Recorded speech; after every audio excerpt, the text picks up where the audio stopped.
के एक भाग में एक टिटहरी का जोड़ा रहता था। अंडे देने से पहले टिटहरी ने अपने पति को किसी सुरक्षित प्रदेश की खोज करने के लिए कहा। टिटहरी ने कहा, यहाँ सभी स्थान पर्याप्त सुरक्षित हैं, तू चिंता न कर। टिटहरी, समुद्र में जब ज्वार आता है तो उसकी लहरें मतवाले हाथी को भी खींच कर ले जाती हैं, इसलिए हमें इन लहरों से दूर कोई स्थान देख रखना चाहिए। टिटहरा, समुद्र इतना दुस्साहसी नहीं है कि वह मेरी संतान को हानि पहुंचाए। वह मुझसे डरता है, इसलिए तू निश्चिंत होकर यही तट पर अंडे दे दे। समुद्र ने टिटहरे की ये बातें सुन ली। उसने सोचा, यह टिटहरा बहुत अभिमानी है, आकाश की ओर टांगे करके भी यह इसलिए सोता है कि इन टांगों पर गिरते हुए आकाश को थाम लेगा। इसके अभिमान का भंग होना चाहिए। यह सोचकर उसने ज्वार आने पर टिटहरी के अंडों को लहरों में बहा दिया। टिटहरी जब दूसरे दिन आई तो अंडों को बहता देखकर रोती बिलखती टिटहरे से बोली, मूर्ख, मैंने पहले ही कहा था कि समुद्र की लहरें इन्हें बहा ले जाएंगी, किंतु तूने अभिमानवश मेरी बात पर ध्यान नहीं दिया। अपने प्रियजनों के कथन पर भी जो कान नहीं देता उसकी दुर्गति होती ही है। इसके अतिरिक्त बुद्धिमानों में भी वही बुद्धिमान सफल होते हैं जो बिना आए विपत्ति का पहले से ही उपाय सोचते हैं और जिनकी बुद्धि तत्काल अपनी रक्षा का उपाय सोच लेती है।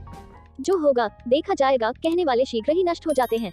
यह बात सुनकर टिटहरे ने टिटहरी से कहा, मैं यह भविष्य जैसा मूर्ख और निष्कर्म नहीं हूँ। मेरी बुद्धि का चमत्कार देखती जा, मैं अभी अपनी चोंच से पानी बाहर निकालकर समुद्र को सुखा देता हूँ। टिटहरी, समुद्र के साथ तेरा वैर तुझे शोभा नहीं देता, इस पर क्रोध करने से क्या लाभ। अपनी शक्ति देखकर हमें किसी से बैर करना चाहिए, नहीं तो आग में जलने वाले पतंगे जैसी गति होगी। टिटहरा फिर भी अपनी चोंचों से समुद्र को सुखा डालने की डींगे मारता रहा।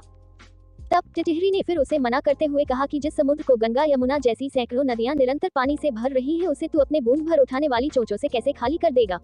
टिटहरा तब भी अपने हठ पर तुला रहा। तब टिटहरी ने कहा, यदि तूने समुद्र को सुखाने का हठ ही कर लिया है तो अन्य पक्षियों की भी सलाह लेकर काम कर।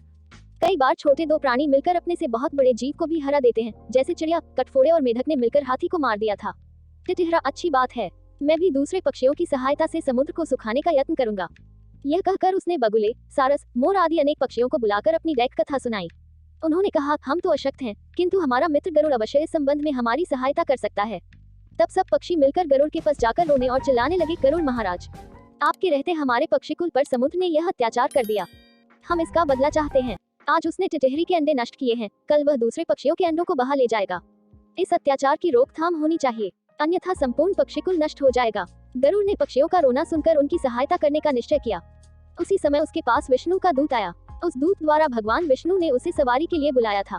गरुड़ ने दूत से क्रोधपूर्वक कहा कि वह विष्णु भगवान को कह दे कि वह दूसरी सवारी का प्रबंध कर ले। दूत ने गरुड़ के क्रोध का कारण पूछा तो गरुड़ ने समुद्र के अत्याचार की कथा सुनाई।